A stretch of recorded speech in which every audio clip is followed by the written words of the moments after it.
Nerdcast Empire is on the air. We are back as we continue on with our best of 2024 shows on the Nerdcast Empire, live on twitch.tv/Nerdcast Empire. I am Matt in the studio. Great to have you along with us. This Thursday, we are taking a break from our Anime Thursdays to talk all things pro wrestling. This is the best of 2024 in professional wrestling. We'll talk about the good and the not so good, what we think will happen in 2025, making some bold predictions, and we'll also kind of take an overview of the entire industry because 2024 was a very newsworthy year in the wrestling industry. So we will go through all of that on today's edition of the Nerdcast Empire. Joining me in studio, as always, is Mike. Mike, how's it going? Oh, it's going. Wild year 2024 was. Kind of going back and looking through the events, it was definitely an interesting year.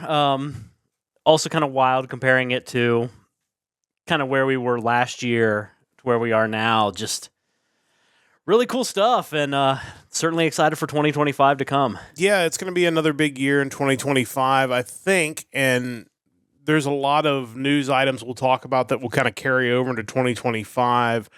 Kind of want to get to some of the big stories of 2024, and there were really two major stories that happened in 2024. The first of which was new television deals for both WWE and AEW. We'll start with a lot of money. WWE signed basically three major television deals. The big one was Netflix. Netflix gained the rights to Monday Night Raw beginning on January the 6th, 2025. They also gained the rights to international, basically broadcast rights, Raw, SmackDown, NXT, premium live events in not the entire world, but a large chunk of the world. And, that's everybody's kind of thinking that when the Peacock deal expires in the United States, that it could end up going to Netflix, or it could be another giant bidding war for those rights. Sure. So we'll have to see how that turns out. The second deal was SmackDown staying or going to USA, but staying USA, keeping at least a piece of the WWE puzzle by acquiring SmackDown away from the Fox television network, who decided to, at least for now, get out of the pro wrestling business. A lot of rumors is them maybe trying to get back into it at some point. We'll have to see how that unfolds in 2025. And then the third piece of the puzzle is the CW network getting involved in professional wrestling by picking up the rights to NXT live on Tuesday nights. So we have been about almost 3 months into the CW and USA taking over SmackDown. USA still showing Monday Night Raw through the end of 2024 in a separate deal that was kind of a short term. I guess, like you said, lots of money involved. The Netflix deal especially, there's an out. It's a 10-year deal. There's an out after 5 years, but they can also choose to extend it another 10 years when they get to that 5-year mark. So it could end up as a 15-year deal. WWE obviously had been doing pretty well already.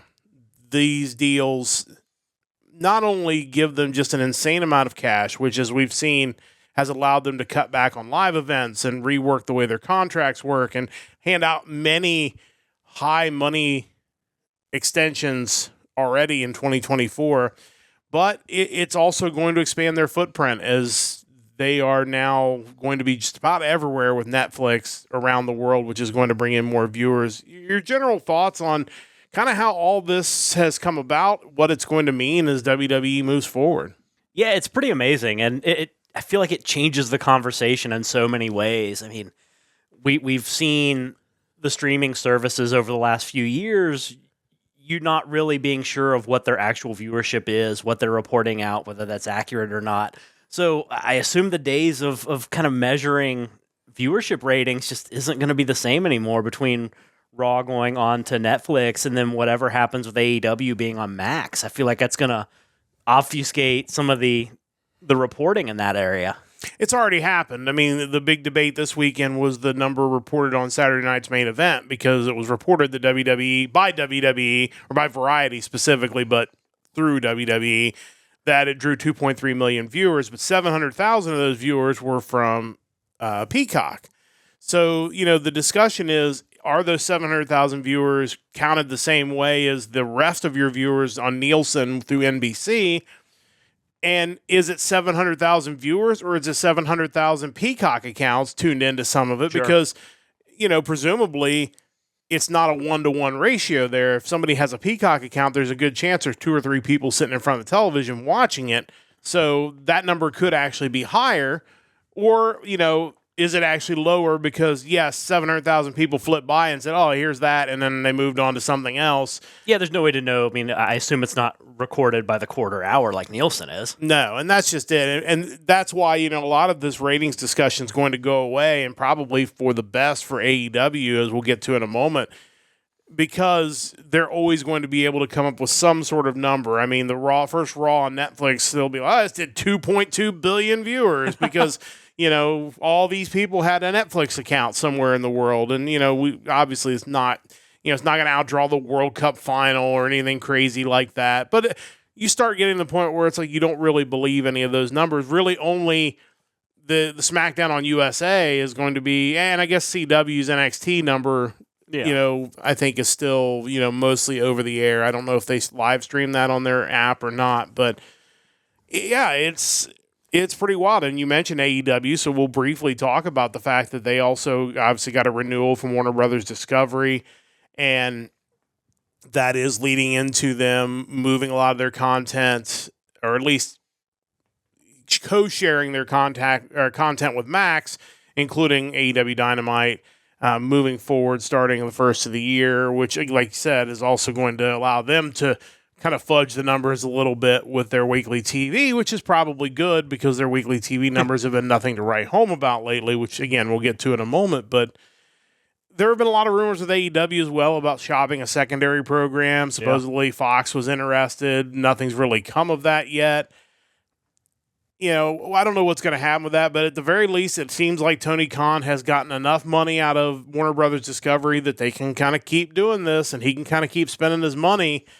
And, they can kind of keep hanging on at that distant second spot as the other promotion in North America.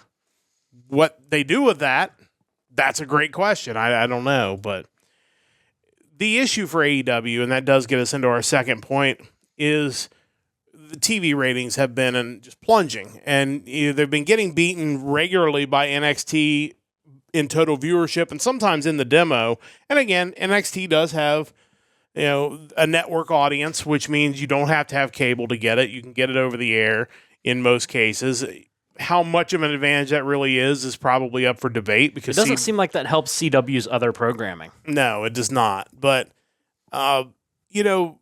whatever advantage it is probably overstated. But the problem is not necessarily that they're losing to NXT. The problem is the programs that were drawing 800,000 and 900,000 viewers 12 months ago are now drawing 500,000 viewers or 600,000 viewers, and their weekend shows have done atrociously. And again, they got renewed. So, I mean, as we discuss this, make it clear that, we're not saying they're going to get canceled, because it's not going to happen. And they're not going away, and nor am I asking for them to go away, but they got to figure something out, because you look at those quarter hours from last night, and I saw people trying to defend them to some degree, saying, well, the 2 quarter hours, they dropped heavy, or they had 2 ad breaks in those quarter hours. And that's true. They did have 2 ad breaks in both those quarter hours, but if your show is so bad that sitting through ads is just like, nah, I can't do that. I'll sit here and watch your show, but as soon as you go to 2 commercial breaks in 15 minutes, I'm out. Like, if that's the case, there's a problem with your television show. Yeah, absolutely. And you look at who was involved in those 2 quarter hours, and presumably these are the people that you've been leaning on pretty heavily for your brand. I mean, these are your stars. You look at that last one. You have Paige, you have Jay White, Orange Cassidy, the Death Riders. In Tony Khan's little world, those are all your biggest stars. People should be sticking through any number of ad breaks to keep watching those people, or else maybe they just aren't the right people. I mean, there's a reason you would put 2 ad breaks in that quarter hour, because you think it's your biggest people that people will sit through 2 commercial breaks to get back to, and they're not. They're absolutely not. They're running away. I mean, they started the first 2 quarter hours are pretty solid, and then it's just a roller coaster downhill from there. And again, I'm not in any way suggesting that, their medium-term future is in any danger, but I really wish at some point Dave Meltzer and all these other guys that are just making excuses for Tony Khan would just stop and actually let Tony Khan figure out this is a problem. Yeah. Like, everybody, less people were watching TV than a year ago, which is probably true. But again, like, your audience was supposed to grow. Like when you were doing 1 million, yeah, maybe that was unsustainable, but 800,000 to 900,000 should have been kind of where you settle in. Raw pretty much does 1.5 million against NFL. SmackDown does about 1.5 million. NXT's kind of between 600,000 and 700,000. AEW's their A show. Yeah. Dynamite. Like, it's just there's something seriously wrong with it. I don't pay attention to TNA's ratings. No. Reasonably enough because they're probably not great, but they're also not out there suggesting they're in competition with any other wrestling promotion. I think people would stop caring so much about the Dynamite ratings if they would stop acting like they're in some sort of 1v1 versus WWE. That's just not the reality anymore. And I think when they started treating their ratings against NXT as a competition, you've basically signaled to people that you think you're competitive or on par with the third show that WWE offers. Not even their varsity lineup, not even their JV. We're talking their freshman squad. I think you've already cornered yourself into this, like, we're not on their level. And I think that's not wise. Well, and again, it didn't help that Chris Jericho came out and talked about how they were going to be beating Monday Night Raw regularly soon. And, all they did was almost ensure that WWE fans were never coming over because they were tired of hearing AEW take shots at them and treat them as being stupid for watching the product. Yeah. Rest assured, a lot of us felt like we were stupid when we were watching the product, especially when Vince was running it. But you do anyway because it's just what you've done. And there's just so many of those guys and gals who have gone to AEW who just don't feel relevant anymore. And that's sad because a lot of them I like, and I think they do good work. Even someone like Jon Moxley. I know people crap on him, and a lot of his work in AEW has probably set him up for that. That dude was a good sports entertainer in WWE. Some of the stuff he did, like the Canadian Mountie bit he did the one episode, like, he could be funny, legitimately funny, and was a good enough worker in the WWE style to get over and be a world champion. Yeah, absolutely. Like, yeah, the stuff he likes to do pretty much sucks, and I don't have any desire to watch it, but whoever's idea it was, this current gimmick they're on, this, Timu NWO type gimmick, it's just awful. And their audience thinks so. It's one thing for me to think so, someone who doesn't regularly watch their product, but those segments are always at the end of the show, and they're always the worst watched segments. Meanwhile, NXT's ratings, as you saw in the quarter hours this week, went back up at the end. Even though they did have a dip at the beginning of the second hour, they were going up for the main event, which is what your show, if it's short enough, like Raw, with the 3-hour Raw, it's understandable. People aren't hanging in for 3 hours of that, even if it's good. But for a 2-hour show, people should be coming back for your main event, and people are running as far away from it in AEW as possible.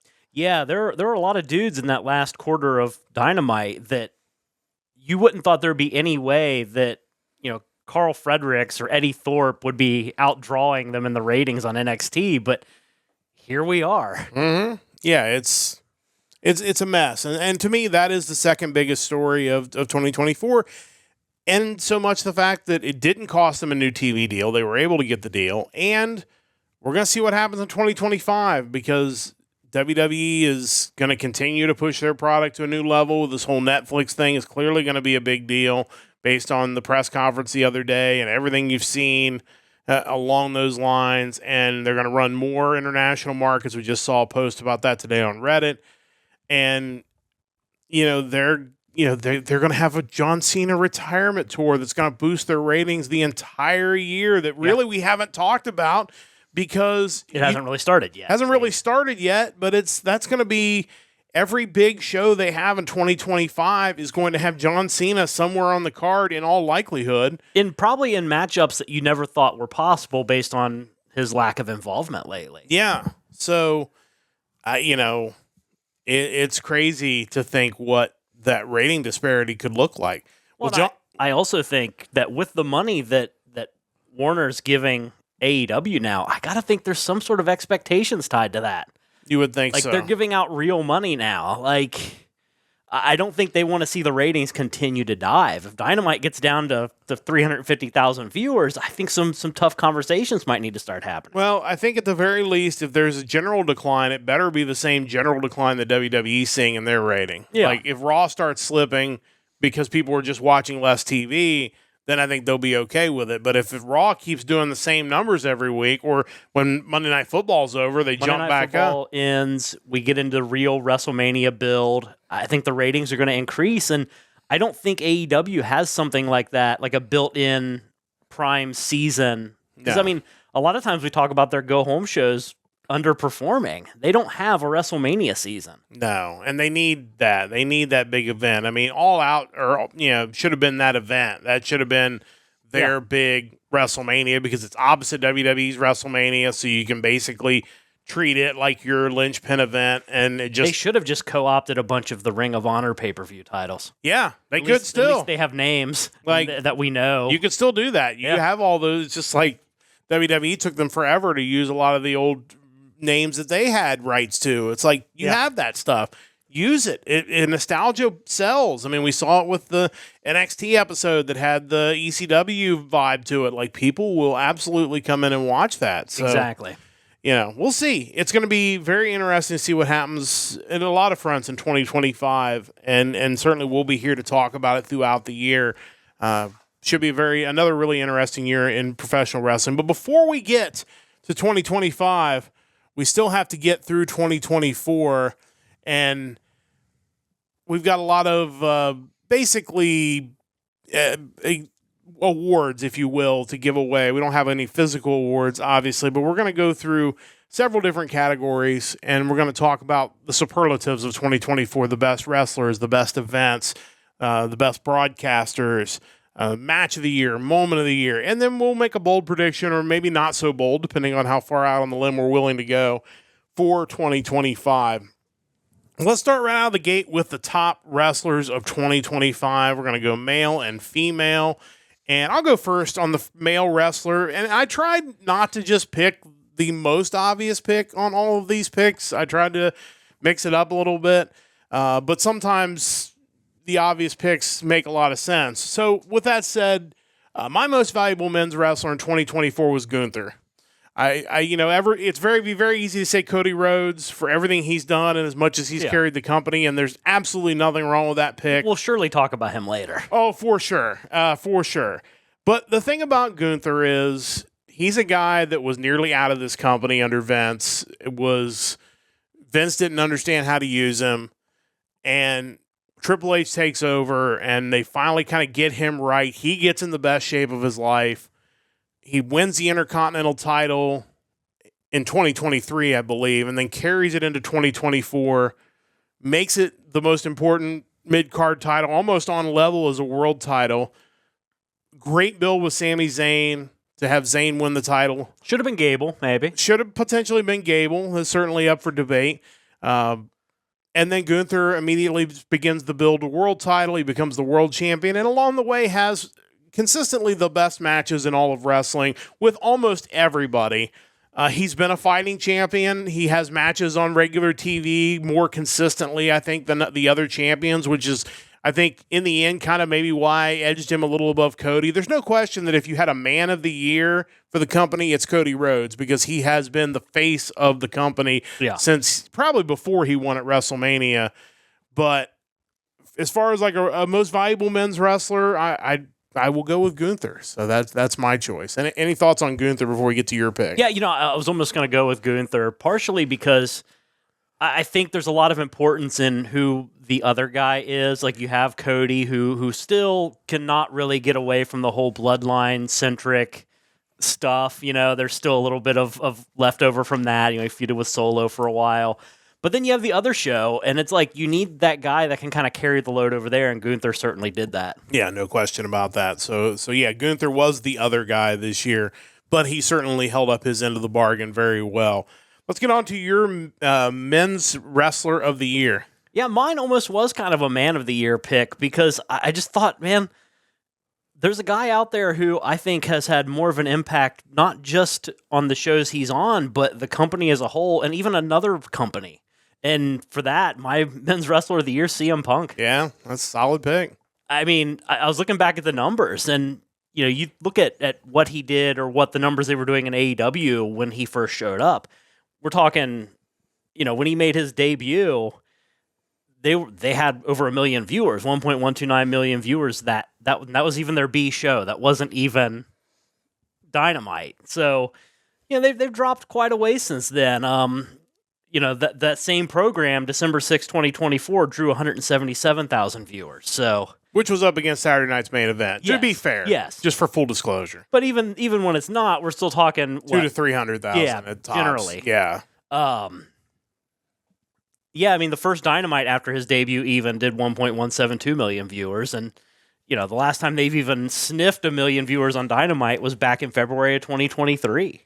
Going back to my pick of Punk, while I don't give him total credit or blame for the fall of AEW, I think what his departure has done is it's eroded away a lot of the image that AEW originally came out with, that we were kind of the cool alternative. I think when things went sour with Punk, and then even worse when they showed the footage of what happened between he and Perry, I think it completely painted Tony Khan as this just totally out-of-touch billionaire that, he lost any cool factor he may have had. Meanwhile, we see Punk, he comes back at the end of 2023 to WWE. He's been the ultimate company guy, like exactly what you want to see from this guy. Like, he's engaged. You have him going down to NXT and helping people out. He had arguably the best feud of the year with Drew McIntyre, which ended at a Hell in a Cell match, which was just a ridiculous match in general. But along the way, it's, when Punk cost Drew the title at Clash at the Castle, he cost both McIntyre and Rollins the title at Money in the Bank, which kind of reheated up the feud between he and Rollins. I think no guy has had more of a positive impact for WWE last year than CM Punk and his return. Well, and I think that doesn't even count the time he spent at NXT working with the young wrestlers. And he's been, in fact, he was at the event they just had in Lowell and has spent a lot of time, kind of helping Shawn Michaels work with that developmental. So that's also a piece of the puzzle that he's brought for sure. Yeah, I mean, what he's done for the company and what he's maybe done against AEW because of him leaving and coming in. I think the AEW way it all went probably was for the best in the end for him, because he came in humbled a little bit. And I think knowing that this was it. Like, you've got to come in and be the model citizen. And, this is what your legacy is now going to be in the wrestling business, is what's going to happen under this contract with WWE. And he's well on his way to kind of ending this on a high note and stamping a positive legacy on there. So, that's 100% a great pick, indeed. And someone who, he spent a decent amount of this year injured. Yeah. But they still found ways to let him have an impact, whether it was at WrestleMania when, basically the taunting match between he and Drew cost Drew the title after beating Rollins. Great WrestleMania moment. Maybe one of the best that day. Yeah. Back to the NXT stuff. A lot of that happened while he was still recovering. Mm-hmm. So I don't think anyone realized just how big of a deal Punk coming back was going to be. Because I'm a fan of his, but I wasn't in the crowd crying when he showed up on AEW. Yeah. Like, I'm not that much of a fan of his, but this is so far beyond what you would think the best case scenario for his return and eventual end of his in-ring career could be. Yeah, I think there's no question about that. Just off the top of my head, I didn't write these down, but just thought crossed my mind. A few honorable mentions in this category. We mentioned Cody Rhodes. Again, the dude has literally been the face of the industry since WrestleMania. And whatever's going to happen between him and Kevin Owens next is going to be must see, and probably will be something that will make a mark in early 2025. Drew McIntyre, I think, deserves a lot of credit. I think that feud with Punk was really on the borderline of what is real and what is not real. I think we've seen it even him coming back and now going after the Bloodline. The dude is so good as this just evil heel character. Justifiable heel. Yeah, for sure. You never feel like you may think like he's taking it too far, but you never really fault his motives. Yeah, for sure. So yeah, he deserves a lot of credit. And then a couple of like maybe a little more off the beaten path. I think Dominic Mysterio deserves a lot of credit for his work in 2024. I think not only in what he's done to get himself over, but what he's done to get Liv Morgan over. Yeah. I think by association, they have worked so well together. I think it's exciting to see where he's going to go in 2025. And a guy who's not a WWE guy, but I think is going to continue to be in the news as we go forward is Joe Hendry. Joe Hendry was on fire. He shows up in NXT. People lost their mind about that. And he's got a TNA title shot coming up here soon. A lot of people believe he's going to be in the Royal Rumble. You know, there's a lot of stuff. That guy has kind of finally made it. And somewhere down the line, I think he'll be in WWE full-time, probably later 2025. But deserves a lot of credit for just becoming a viral sensation. That a guy who's wrestling for Ring of Honor. Yeah. Again, Tony Khan had that. There's a lot of guys we could go through. One final, I should mention Damian Priest, who did win the title, lost the title, but has really done a nice job. I'd like to see him continue to move forward in 2025. Maybe get away from the Judgment Day and kind of find something, the next thing for him to kind of sink his teeth into that kind of builds a good feud for 2025. Another guy who I kind of feel like has had to be way too far up the card in the limelight more than he's ready for, but I think because of that kind of deserves a certain amount of recognition. Yeah. Solo Sikoa. Yeah. That guy, I feel like he got brought up earlier than maybe he should have, all to serve the Bloodline storyline. He got thrust into the leading role of the new Bloodline. Like, there's absolutely nothing wrong with what he does and his work.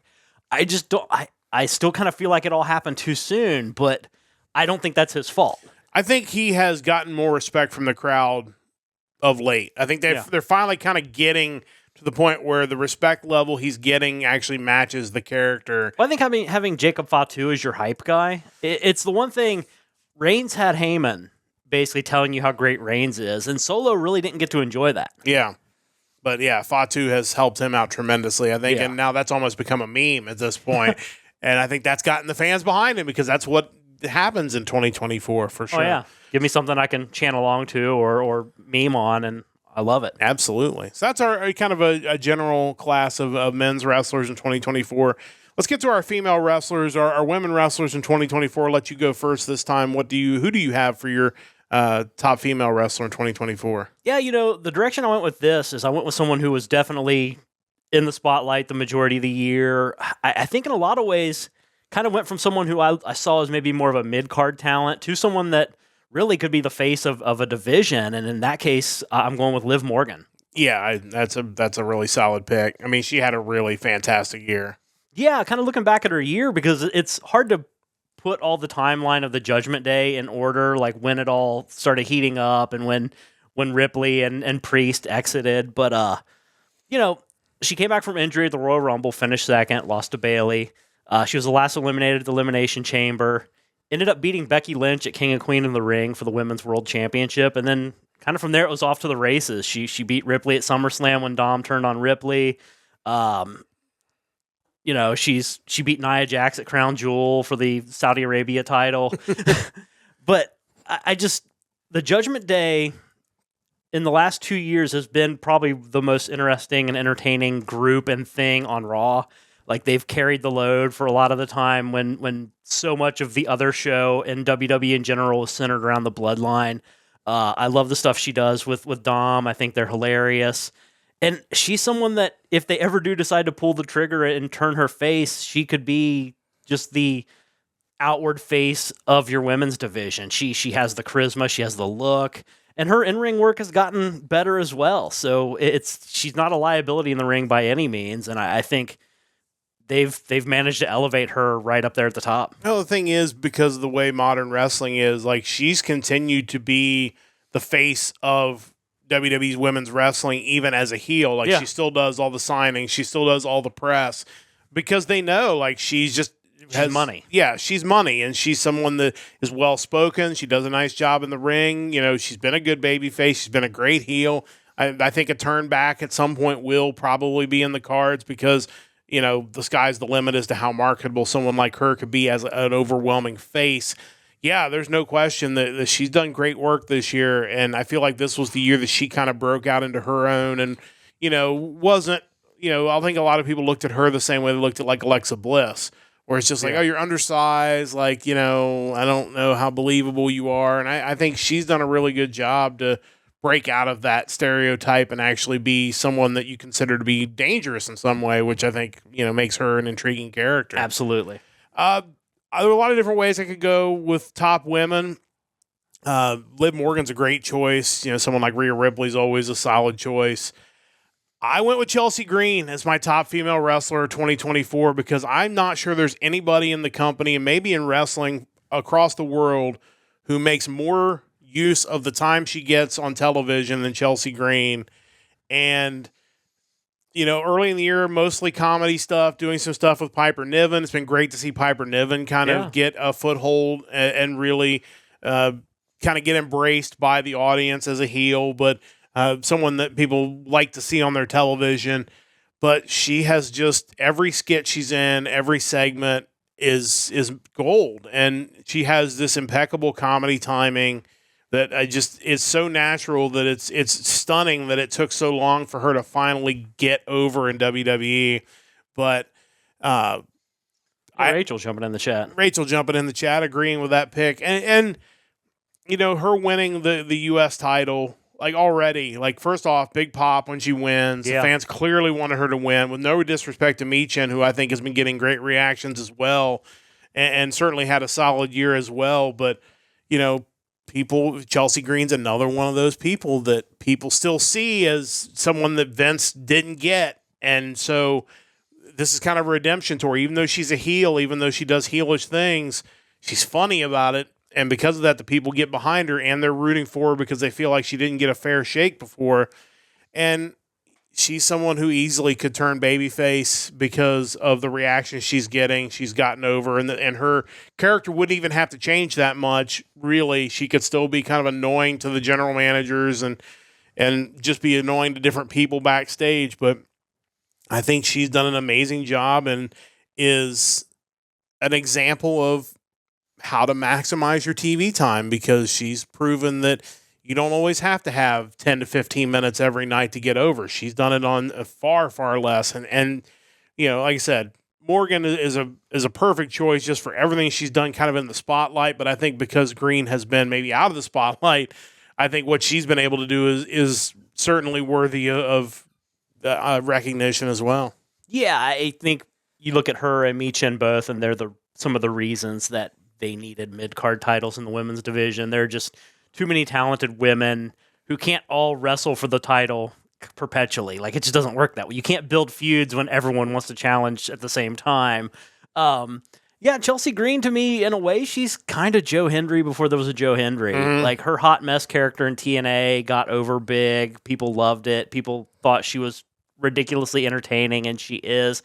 But anytime someone can, outside of WWE's umbrella, create something for themselves that can get over to that degree, you know that they're a home run. Like, if they can do it on their own, what can they do with the machine behind them? And I'm glad we're finally getting to see some sort of tangible reward for the work that she puts in. Because, like you said, I mean, anytime she's on the screen, she's hilarious. Any of her interactions with Aldis and Pierce are always amazing. I would love to see her kind of take that next step into the world title picture in the next year or so, because I think she deserves to be there. But for now, yeah, great year. Yeah, for sure. I think the sky's the limit as to where she can continue to take this character. Honorable mentions in this category, obviously the women's tag champs, even though obviously Jade Cargill's been hurt, they've been champion for most of the year, her and Bianca Belair. So certainly they've had a very successful year. Roxanne Perez has been NXT Women's Champion for most, if not the entire year. Has continued to develop her heel character, which again, it always feels like that's kind of one of the things when you're in NXT. Like, got to be a baby face for a while, and you got to be a heel for a while, so you can prove that you can do both. But the NXT Women's division in general should get an honorable mention because there's so much talent there.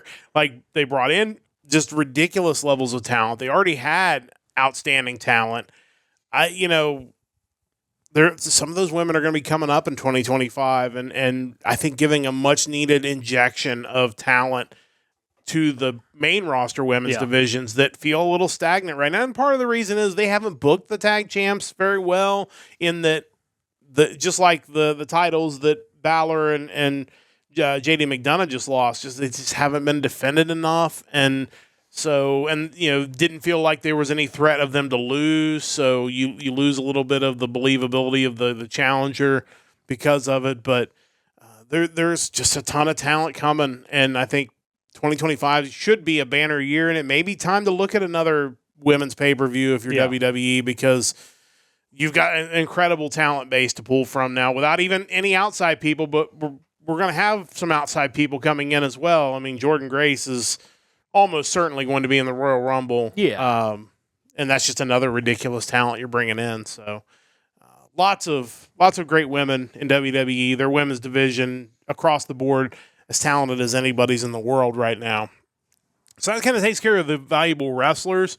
Going to move on to pay-per-view or premium live event of the year. I'll go first here. We may end up with the same answer. I don't know.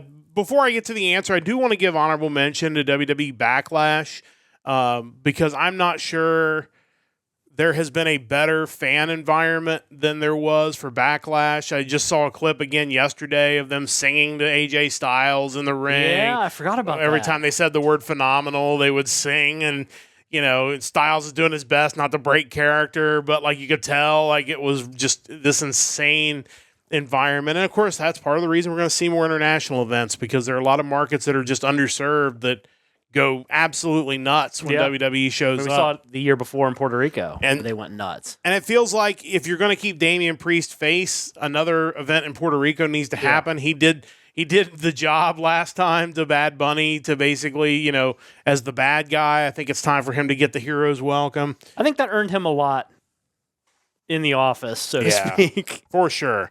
But to me, as it should be, WrestleMania 40 was the PLE of the year. It's a little unfair because it's a 2-day, so I will limit it to Sunday specifically, because I'm not sure the ending of that event was topped any event of the year. Was it the best work rate match of the year? Absolutely not. Was it the spectacle of the year? Completely the spectacle of the year. But it started with the other world title match at the beginning of the night, because you had, CM Punk costing Drew McIntyre again. And, that allowed Priest to come down and cash in his Money in the Bank and win the world title. One of the more memorable cash-ins for that reason. Yeah, for sure. And, you look at the rest of the card on that night, and, LA Knight and AJ Styles was fine. Logan Paul and Kevin Owens and Randy Orton put on a great match. Again, no matter what you think of Logan Paul, the dude is talented. Bayley and Io Sky was a really good match. And then obviously ending with Rhodes over Reigns to win the title. I think that second night was, it was great and maybe an all-timer, but it was especially great after what happened last year, and the last couple of times on that second night, where it just felt like it was this big gut punch after what was a pretty good first night, where you think, oh man, the second night could be even greater. And then it wasn't. And this year they actually did it. They made the second night even better than the first night. And to me, that's why it was the PLE of the year. Yeah. I was comparing WrestleMania 40 night 2 with the prior year WrestleMania 39 night 2, just to kind of get a better appreciation for why WrestleMania Sunday, WrestleMania 40 was so good. So Sunday of WrestleMania 40, obviously, like you mentioned, we opened with McIntyre and Rollins with the Priest cash in. WrestleMania 39, we opened with Brock Lesnar versus Omos. Yeah. Now, mind you, this obviously... I like both of those guys as far in the ring. But this was, right before we'd end up having Lesnar attack Rhodes at the Raw after WrestleMania Yeah. and all that, which turned out to work out at the end of the day. But man, talk about the lowest feeling you could possibly have coming off of Rhodes losing to Reigns. At that moment, I really thought Cody had made a mistake coming back. Yeah. Like, that guy, he should call Tony Khan and be like, hey, can you get me out of this deal? Because Vince still doesn't see me as a champion. No matter, even with all this, I'm still not the guy. Yeah. And it worked out. Obviously, we'll talk more about those kind of things as we progress through this. But, your second match, you had this past year, WrestleMania 40, you had, let's see here, the street fight, the Pride versus Final Testament with Bully Ray as a special guest referee. Fun match, just kind of nonsense. Yeah. The year before, WrestleMania 39 Night 2, you had a women's showcase match with Ronda Rousey and Shayna Baszler versus Liv Morgan and Raquel and Natalya and Shotzi and Chelsea Green and Sonya Deville. Clearly one of those things that Vince was using just to cram as many women on the card. Instead of building something for them, they're just give them a showcase match. Yeah. Then we had LA Knight versus AJ Styles, of course, this past year. WrestleMania 39, the next match was probably the match of the night. It was Gunther versus Sheamus versus McIntyre for the Intercontinental Championship. It was a great match. Yeah. Moving on, you had in WrestleMania 40, Logan Paul versus Kevin Owens versus Randy Orton. WrestleMania 39 had Bianca Belair versus Asuka for the Women's Championships. That was fine. Yeah, that was a good match. Then, see, there were more matches, obviously, in WrestleMania 39 because that was more the thing anyway. But you had, let's see, where was I? Bayley versus Io Sky in WrestleMania 40 for the Women's Championship. You had on WrestleMania 39 Snoop Dogg versus The Miz. Yeah, that was. Now was that when Shane McMahon hurt himself? Yes, that was the audible they had to call after Shane McMahon blew his quads. Yeah. So instead of you have this really good women's championship match, we instead had a chance for Shane McMahon to go out there and humiliate The Miz, which then turned into Snoop Dogg humiliating The Miz. Whatever. With kind of the extra match on WrestleMania 39, you had the Hell in a Cell match between Edge and Demon Finn Balor, which Balor busted his head open pretty grotesquely. Yeah. And honestly, the wrong guy won because it really didn't make any sense for Edge to win that feud with Balor because Balor really should be the guy that you're elevating. Yeah. And then finally you had Reigns and Cody both years, and obviously this time around they actually got it right. But yeah, the feeling coming out of WrestleMania 40 Night 2 compared to 39 Night 2, how could you not pick it to be the PLE of the year? Yeah, it was, like I said, they got everything right. Like, even the stuff that you didn't maybe care as much about was generally well done. Really, the only match the whole weekend that was not as good as you thought it was going to be was the Usos. And, whatever happened to cause that, it didn't live up. And, hopefully for their sake, they'll get to run it back at some point. But really, that was it. Like, everything else, even on night one, was really well done. Even if you don't necessarily agree with the finish of the main event, like, it set up the nonsense of night two. You had to get bloodline rules, so stuff. We knew going into it that the heels were going to win night one. Just because you have to do that because it sets up bloodline rules, which allows the nonsense. Plus, it puts one last barrier in front of Cody. Like, how's he going to win if it's bloodline rules? Like, he doesn't have a bunch of people he can call in to interfere, as it turns out. So, where does that ending of WrestleMania rank all time? It would be hard to say it's not number one. I know that's recency bias, so it's for sure. I mean, that might take some more research to really go in and. Yeah, there have been a lot of WrestleManias. Yeah, obviously. there have to say it's number one feels a little unfair because it is so recent. Yeah. I mean, didn't Rollins cash in at the end of WrestleMania with his briefcase? I mean, I know like Cody and everything that went into it was great, but that's the best cash in of all time. Yeah, and that ended WrestleMania like. And it involved a guy who I thought should have been the top guy already in that era anyway. Big Rollins mark. So, So yeah, there's a lot of other events. I mean, Did WrestleMania 4 end with the world title final? Because obviously they had the bracket. They had the world title I'd have champion. to go back and rewatch it. So I don't remember now. yeah, I'm not sure like how the card fell with that. Yeah, there's certainly a lot of WrestleManias, and this feels like it should be number one. It's certainly top 5, maybe top 3 without actually going back.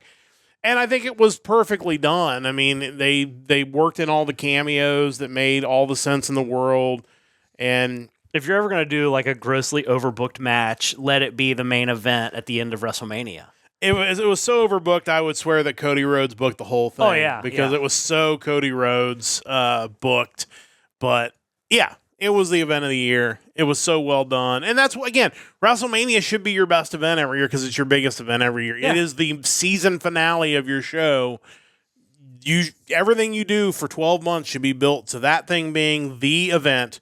Because if you're going to charge people what you're going to charge them, if you're going to make people sit up in a 60, 70,000 seat football stadium, you had better give them an experience that they will never forget. And I guarantee people, as you can see from videos online, will never forget being there when all that nonsense happened at the end of night 2 that led to Cody winning. So, yeah, I mean, that one was kind of a no-brainer. But at the same time, that's really the way it should be. Promotion of the year. I'll go first on this one. Actually, I went first on the last one. I'll let you go first on this one. Obviously, open to any and all promotions or brands, obviously. What do you got for promotion of the year?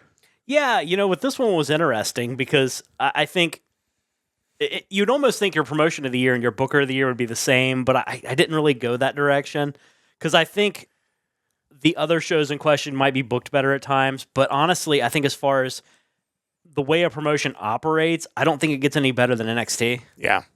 And the reason I say that is the way they've handled all these different kind of incoming and talent that they've retained over the years, what they've done in the past year or so to kind of work on elevating everybody that are all in kind of different scenarios. It's like you look at guys who maybe spent some time on the main roster who you just kind of thought were dead in the water, but have since kind of revitalized their career in NXT, like Ashanti the Adonis.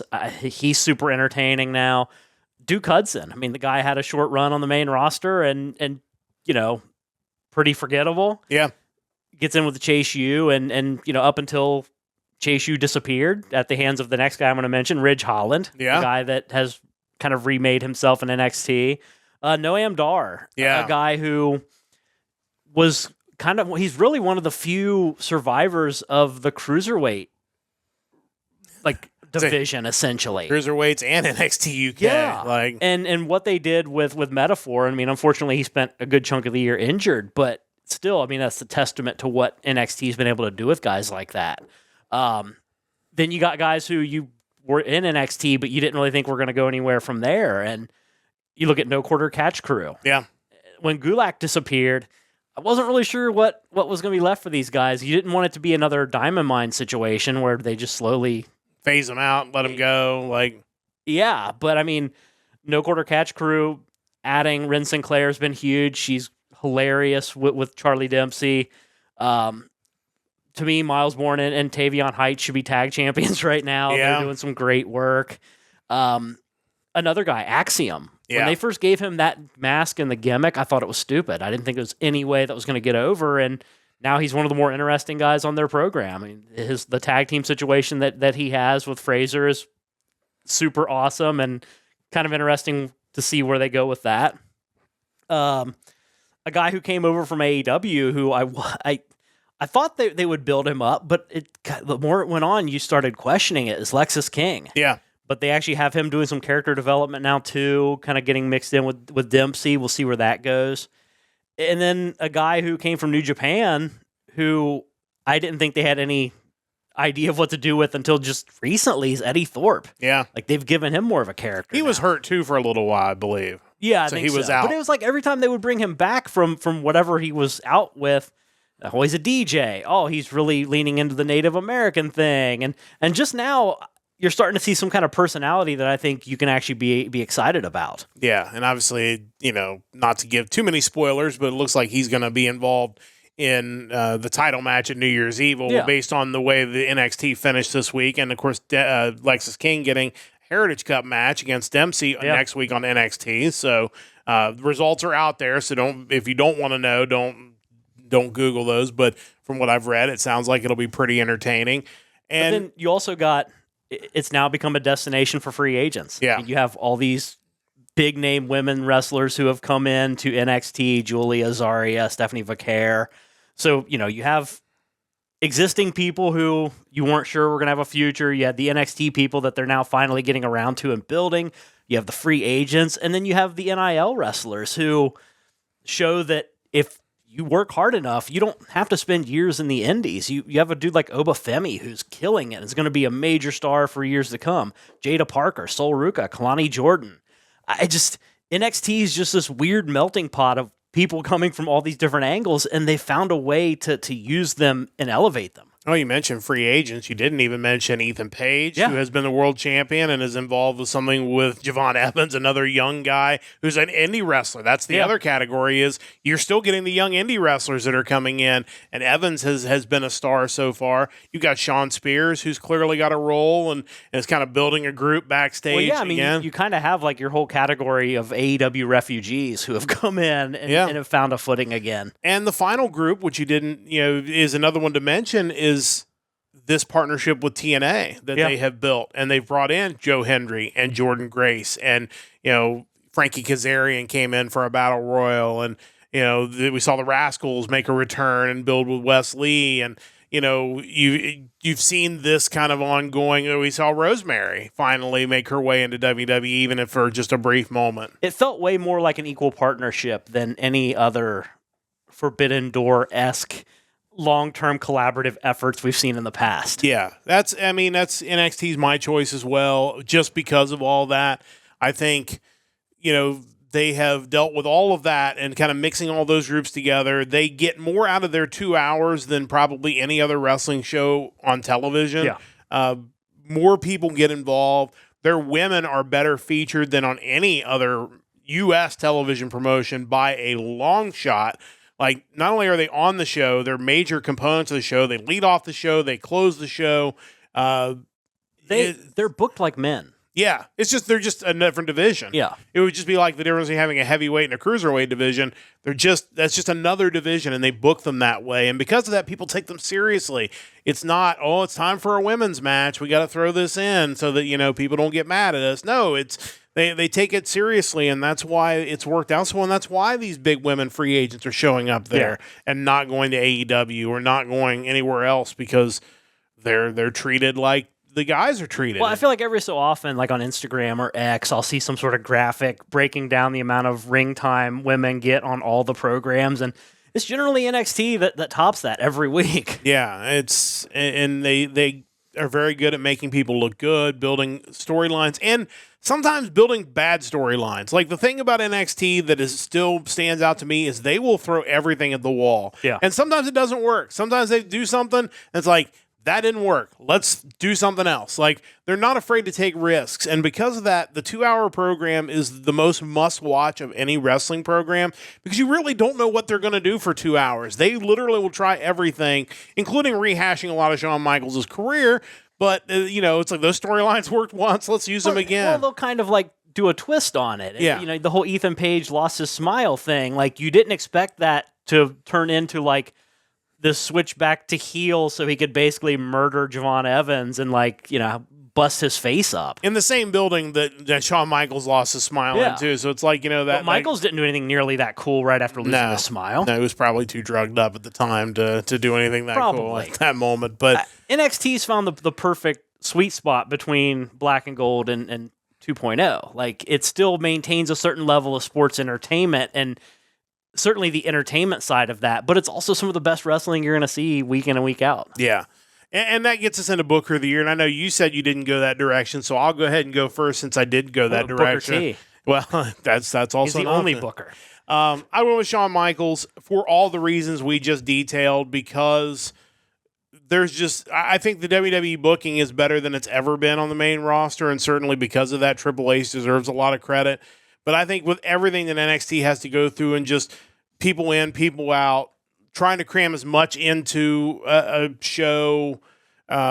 I think that is really challenging, especially at a developmental level, because a lot of these guys still have training wheels. Like, there's still things that, they're still learning on the job. So maybe you don't have the same ability to just kind of take two people and say, go out there and cut a promo and here are the bullet points and go. Like, you still kind of have to like handhold them through the process. And I think that probably makes for a lot more work when you're scripting things to make sure that, hey, we got to make sure we get here, here, and here and do all this. And like I said, it's the most entertaining show on TV every week. That's why I went ahead and went with Shawn Michaels for top booker. But like I said, he's certainly not the only good one. So let's get to your pick for top booker. I think the only other obvious choice would then be Triple H. And the reason I went with him over Michaels is because somehow Triple H was able to get WrestleMania 40 Night 2 correct. Yeah. He was able to convince The Rock to back off of the whole Rock versus Reigns thing, buy into Cody finishing his story and actually pulling it off. And the content leading up to that, once you kind of figured, okay, they're really going to do it right, was amazing. Yeah. It was just, I give Triple H all the credit in the world for somehow making that work out and not being a train wreck at the end of the day. For sure. And honestly, if that's the only thing he did all year, he probably deserves recognition for that, because it was very close to being ruined for a second year in a row by The Rock coming in and dropping in and deciding to do his thing instead of what they had booked for months. It was like he came in to play the Vince McMahon role. Yeah. Like, I'm going to wreck creative. Well, and not that we ever defend The Rock too much, because, again, that was almost catastrophic, but to give him a little bit of the benefit of the doubt, that's kind of how WWE was for so many years under Vince, is that there were no long-term creative plans. So, like, if you did just show up and say, hey, I've got 3 months and I can work WrestleMania, Vince would have been thrilled. All right, we're going to change everything we were going to do. We're going to do this different. It's not crazy to think that happened to The Rock with someone like Hogan showing back then. Absolutely. And to Rock's defense, again, he is the biggest star in WWE history. No, and he, even as a bad guy, when his music hits, people will pop. He's entertaining. Like, there's no question. And I don't know what his plans are. I know at some point we're going to finish his story with Cody. I hope he gets one more babyface run before he hangs it up, because, like, the dude needs to get his appreciation for everything he's done and not have to be the bad guy. It would take some work. I think you're going to have to work hard to build a bad guy up enough that The Rock coming in doesn't feel like LOL Rock wins if he thrones him. But eventually you reach such a height in your career that it's hard to gain sympathy from people, and that's where The Rock is. Like, you see him, and the final boss character that he co-opted. It's like that's reasonable. Like, he is. When you look at him compared to everybody else, you do kind of get that vibe from him. Yeah, for sure. But I don't know if we're going to get him in this WrestleMania season. I think he will probably be at the first Netflix Raw, but whether he's going to begin a build to WrestleMania is still to be seen. But yeah, I think Triple H certainly deserves a lot of credit for that.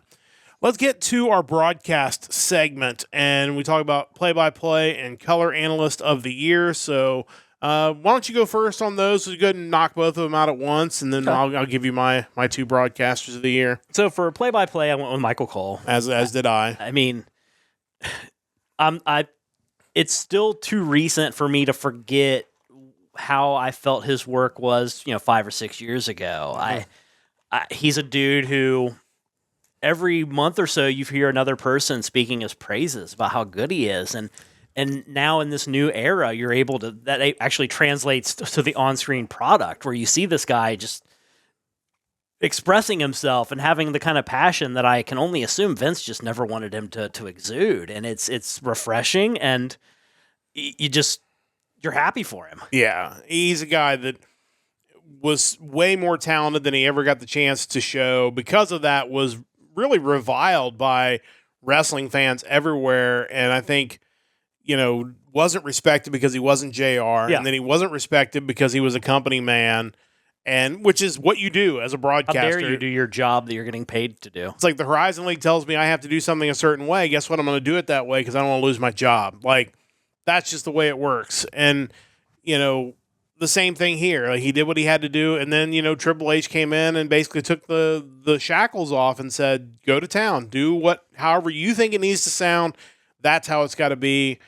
And because of that, he's had maybe the best year of his career. He went from a dude who looked like he hated pro wrestling when he called it to someone who looks like the biggest fan of pro wrestling. It's so weird. Yeah. And I know, it started with McAfee kind of drawing that out of him, but I think regardless of who he's worked with this year, you've gotten that same vibe. And it makes the broadcast so much more enjoyable to listen to, because I feel like for a long time, whether it was Corey Graves being too combative, Michael Cole being too rigid and just kind of like reading lines instead of like actually calling what like you a see. video game voiceover. Yeah, it was the same pre-programmed script. There were times where the broadcasting was a turn off to the point where you just almost didn't want to watch the program because it was so grating.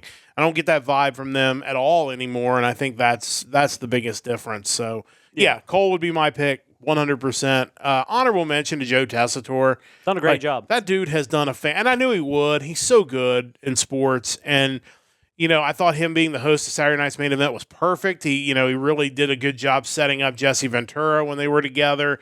He's got the voice for it. He's over the top. He calls it like a sport. So like somebody shows up in a hoodie, he doesn't pretend to not know who they are until they reveal themselves. It's not like the wrestling trope. It's like, that's so-and-so. Like, he immediately calls it out. He's really good. If it's something he really loves and wants to do, I think could 100% see him taking over for Michael Cole somewhere down the line and being the voice of WWE if he wants to do that.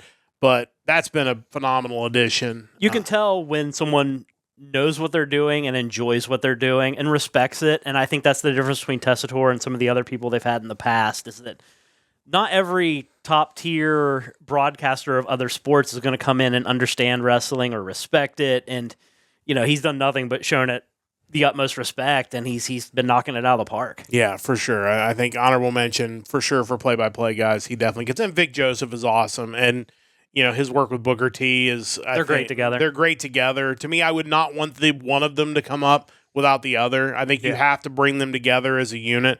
But they definitely deserve mention as well. Let's get to analyst. So choice. Kind of piggybacking off the honorable mention of Joe Tessitore, my favorite analyst this year has been Wade Barrett. That was also my pick. I think pairing him up with Tessitore has been great. I think it shows the kind of faith they have in Wade Barrett. Because, as good as Tessitore is, he's still new. Yeah. And they said, Barrett, you're the guy that we're going to pair up with him, and you're going to knock it out. They've had chemistry pretty quickly. I like all their analysts. I think they all do a great job. But I think what Barrett's been able to do with a new broadcaster, I think just kind of gives him the nod. Well, and, early in the year, having to also work with Corey Graves as a play-by-play guy, because Corey Graves wasn't a play-by-play guy, but was kind of put in that role while they were kind of in between, with Pat McAfee leaving and, kind of figuring out what they wanted to do there. And I thought, honestly, Corey Graves did, I thought, a good job in that role. Yeah. Obviously, wasn't what he wanted to do, but he stepped up and did a good job. But Barrett kind of having to alter how you work there when you're working with another analyst. When he worked in a 3-man booth early in the year, I thought he did a really good job. Yeah, he was my pick as well. I think he's completely underrated. He's just very good at what he does. I kind of hope they've teased maybe one more run for him, potentially in some sort of feud with Drew McIntyre. I think that would be great. I think the dude deserves a send-off in the ring in WWE. And I don't know if Graves' medical status has changed over the years, but if so, let's give him a spot in the Rumble. Yeah, I would love that for sure. Which, I don't know where he's going to go when the broadcast team shuffles. Is he going to go to a 3-man booth on SmackDown again, presumably, when McAfee returns for Raw starting on the 6th? So, it'll be interesting to see how that shakes out. But, yeah, I agree. Wade Barrett was my pick as well. Honorable mention again to Booker T, because he's so funny. And he's always willing to put the product over. He is. He loves saying good things about everybody except for the New Day, which maybe he was right, as it turns out. Maybe he knew, it turns out. That's nuts. He had an inkling there, maybe. But to see him kind of turn to enjoying Hank and Tank has been funny, too. Then he puts the tag titles in his own promotion on those guys. So, Yeah, I mean, I enjoy. I know Booker T is polarizing. There are people that do not like that style of chaotic analysts, and that's fine. Like but to me, he and Vic work well together. I think He Vic just wants those champagne wishes and caviar dreams. That's right. I'm going to be bummed if they're moving Gallus up, which kind of feels like what's about to happen because we're not going to get the Joe Coffey good to the last drop references anymore. Yeah. But yeah, honorable mention there. And again, Corey Graves, great. Pat McAfee's great, obviously, as well. Brings a different kind of chaos, like an organized chaos, if compared to Booker T's maybe just wild chaos. But WWE has great broadcasters right now, and their product is better because of it. Yeah. I think that is something that has made their product more enjoyable. And I think that their product being better also helps the broadcaster. Oh, sure. You're not trying to make you don't have to pretend to be excited about it. Yeah, it's actually good. But, that makes me think, and we're jumping back here, but when you talked about that and talking about how excited, and it just made me think of someone that we should have mentioned for honorable mention for the male wrestler of the year that we skipped was Bronson Reed. Like, that guy has finally gotten over in WWE. The tsunami has gotten over.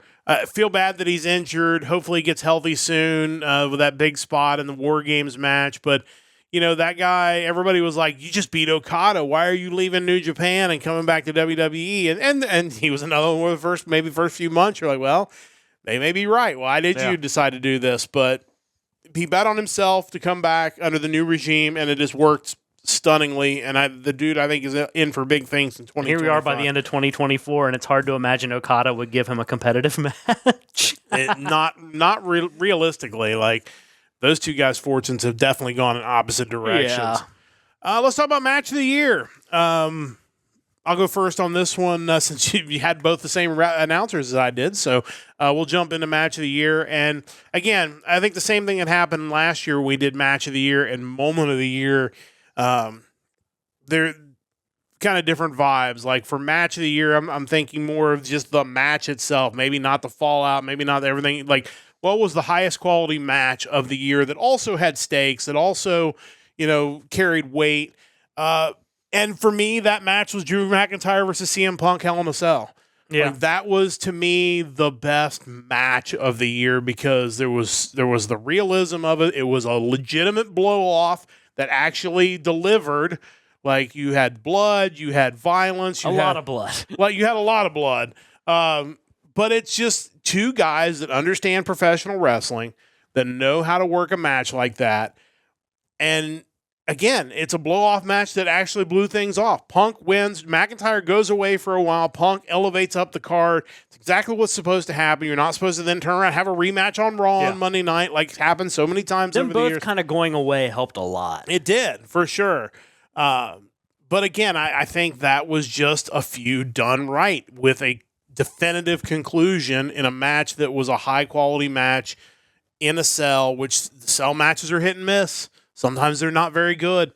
This one was really, really good. So just for match of the year, I went with McIntyre Punk Hell in a Cell. Thoughts on that one before we get to your choice? Yeah, definitely not a bad choice. That was definitely up there for me. I still think the spot where McIntyre misses the Claymore and lands with his lower back on the edge of the steps that are sitting in the ring, I don't know how that doesn't just wreck you.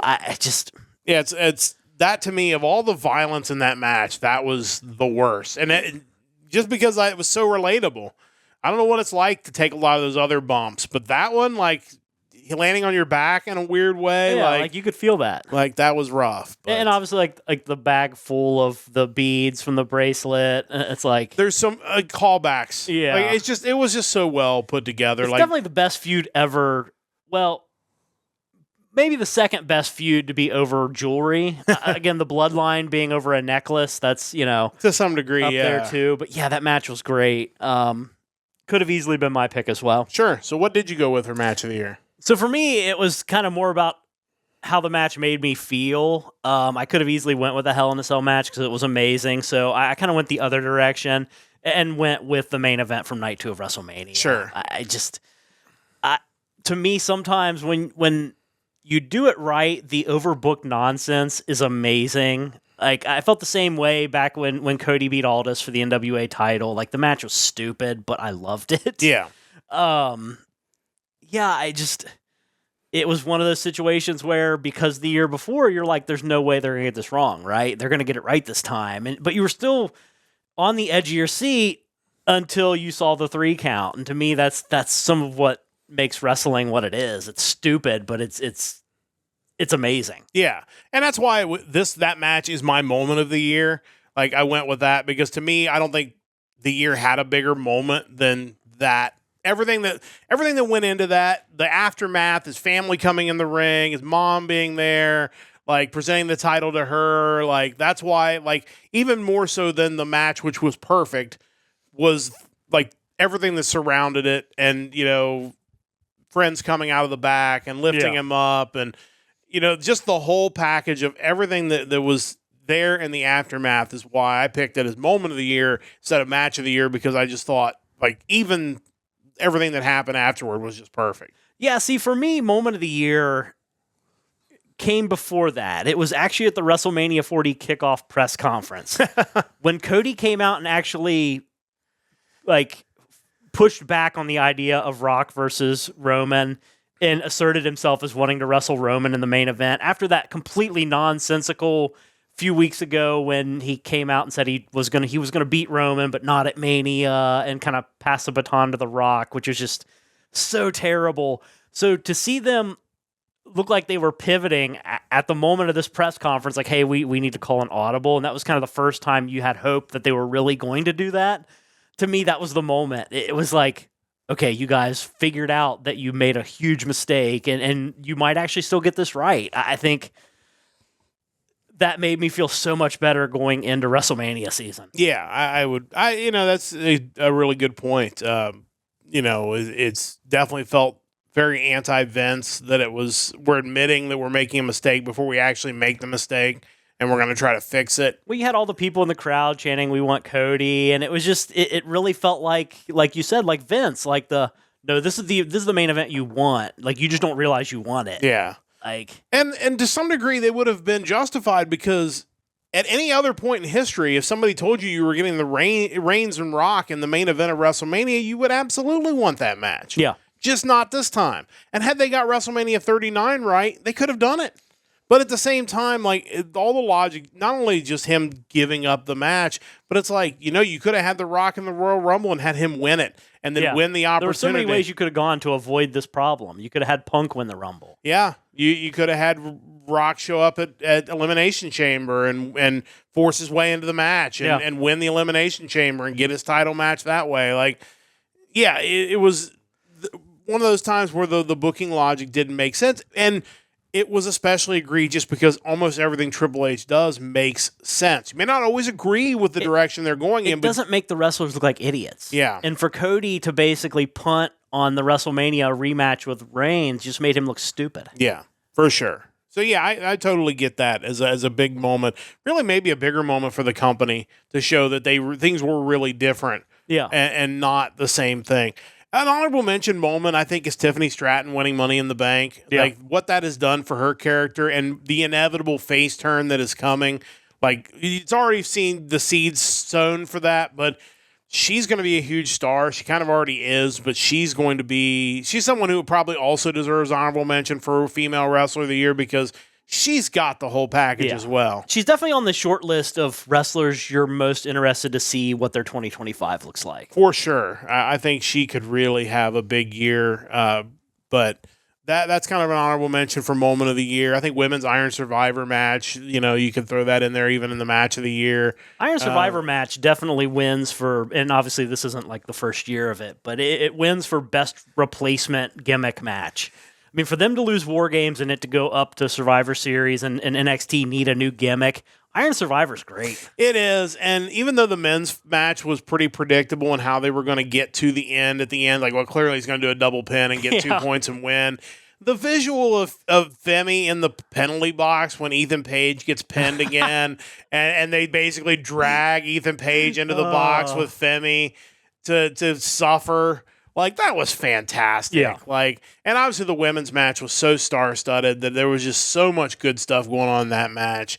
Which Julia won, which sets up New Year's Evil at the beginning of 2025. You had all those stars, and yet you still had the crowd rooting for Ren Sinclair to finally get a pinfall. Like, so I mean, it succeeded on so many levels. They may have, if Sinclair had somehow stolen that match, I think the people would have popped for that. Yeah, I think she has won over that crowd.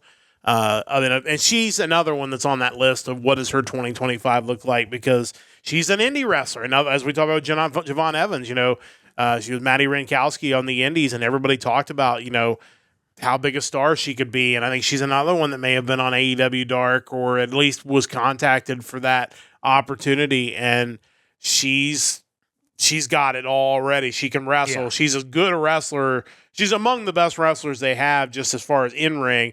But she's got the character. She's just all that stuff she's already got. Like, she's another one I think is going to have a big breakout 2025 for sure. Which is kind of leads us into our final topic on the podcast, and that's bold predictions for 2025. And depending on how bold you want to be, and we can even throw out some honorable mention bold picks, but I didn't go too far out on the limb for this bold prediction. Me either.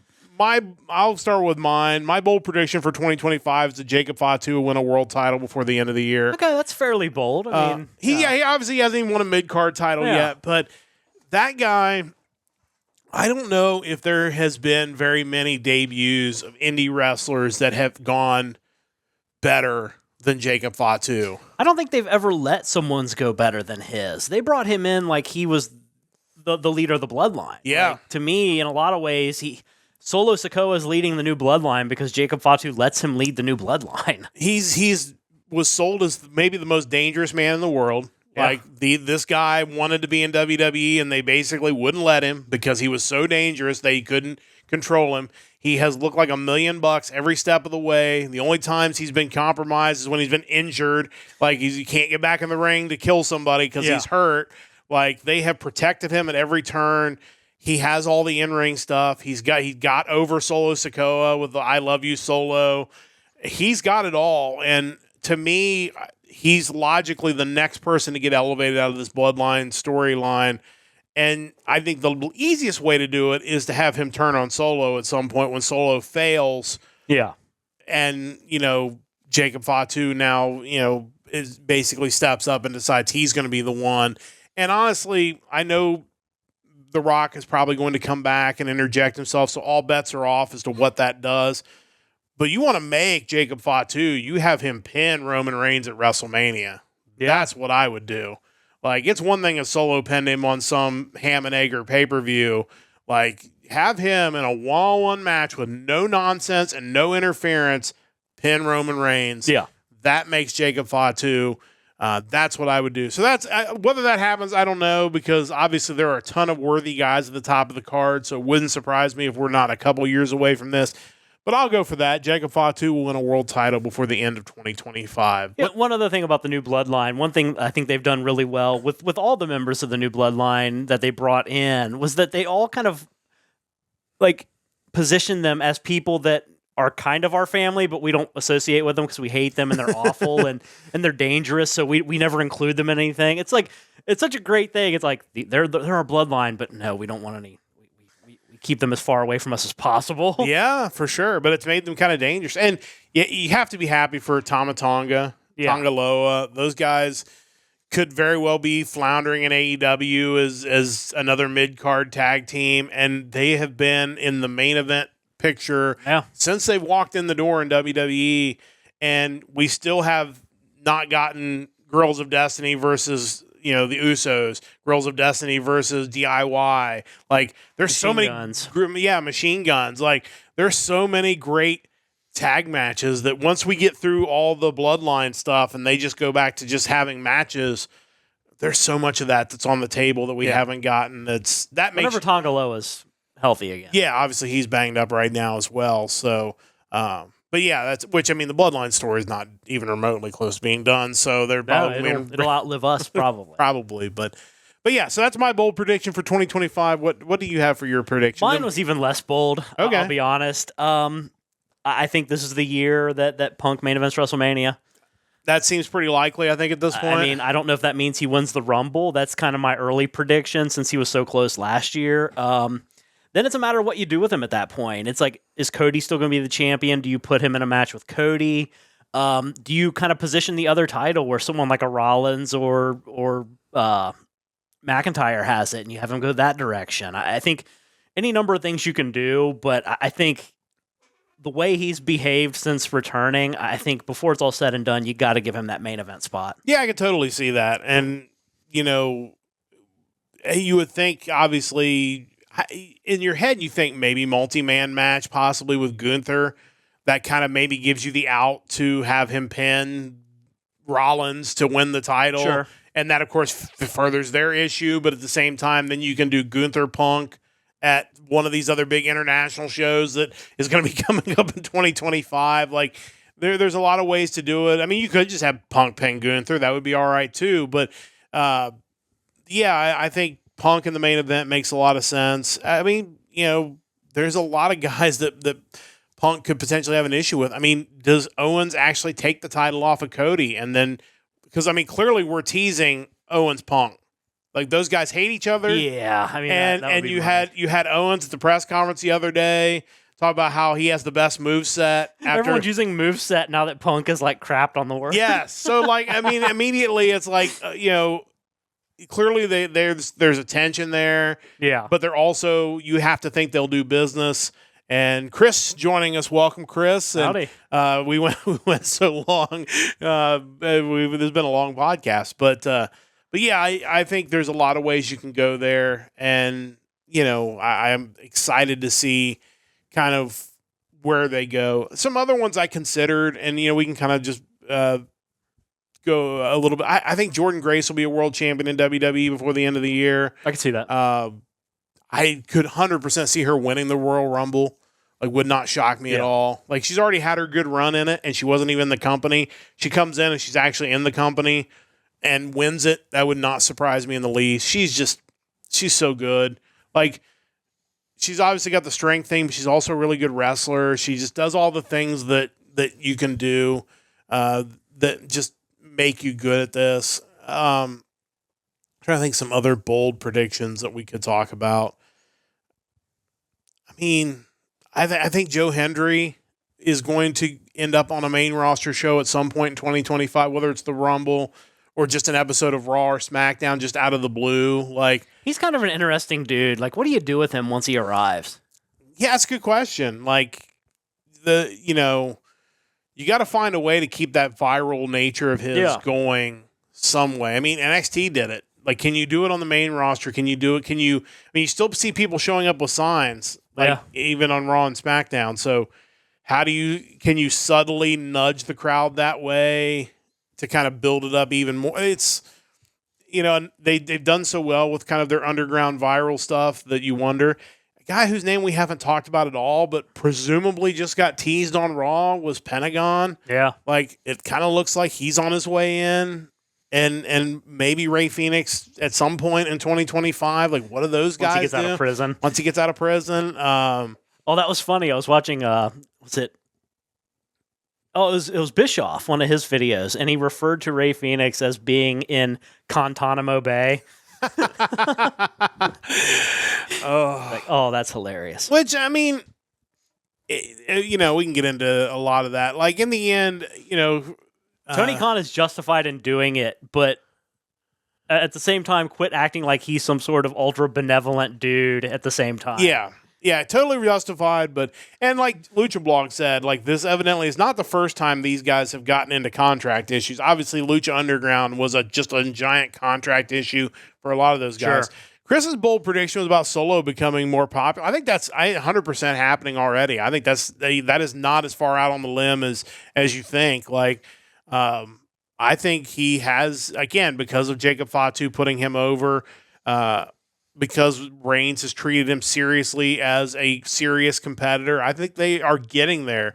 How high he goes, we'll have to see how the storyline works out, but I 100% think that actually could happen in 2025. I think whenever his phase of the bloodline ends or whatever, he loses power. It's going to be in how they rebuild him from there as to whether or not you get the fans really behind him. Because I think he's someone that they could get behind if he had to kind of come back from the bottom and make something of himself. The other thing, too, is, at some point, if Roman Reigns is going to be a babyface, he still has to get humbled. Oh, yeah, absolutely. Because that's the other, you could say, like he beat Solo, and then Solo, you have to rebuild Solo. Like, you still have to rebuild Reigns. There's still not there. Character progression there yet. There's not. He's not remorseful. He wants to be champion again. He's still the tribal chief. To him, like, it's almost like he forgot the loss to Cody and is basically just focused on just picking that up where he left off.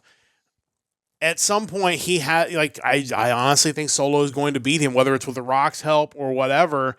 And then the people around him, you're going to have to start seeing some remorse from The Rock. Yeah. He's going to have, or from Reigns. You're going to have to see him actually grow as a person to get to that level, unless he, and you'll know because he'll stop talking like a heel. Yeah, because he still does. Yeah, he still does. So.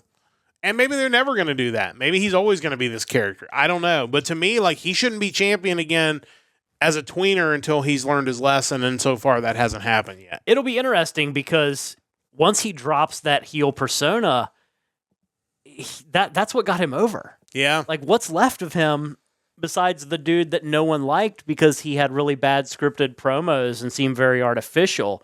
It was that tribal chief character that, for some reason, made him more... palatable to people. Well, so once that's gone, once he actually does show some sympathy and some remorse for what he's done, what's he like? Oh, that's a good question. Will we find out in 2025? That's maybe a better question. Fair question. But that's probably a good question to start wrapping things up on the Nerdcast Empire, as we have gone nearly 90 minutes on this one. So we appreciate you hanging in with us, Rachel and Chris in the chat, providing their thoughts. And, on our Discord, which is probably a good time for me to share the link to the Discord. I'll do that as I'm rambling to the end of this podcast. But, you can join the Discord and you can give us your thoughts on, all these categories, because I have placed in the general channel the list of things that we have done on this podcast, and you can go through and tell us what you think 2024 look like and what 2025 will look like as far as the world of professional wrestling. So really interested to see what everybody has to say. Join the Discord and let us know what your thoughts are.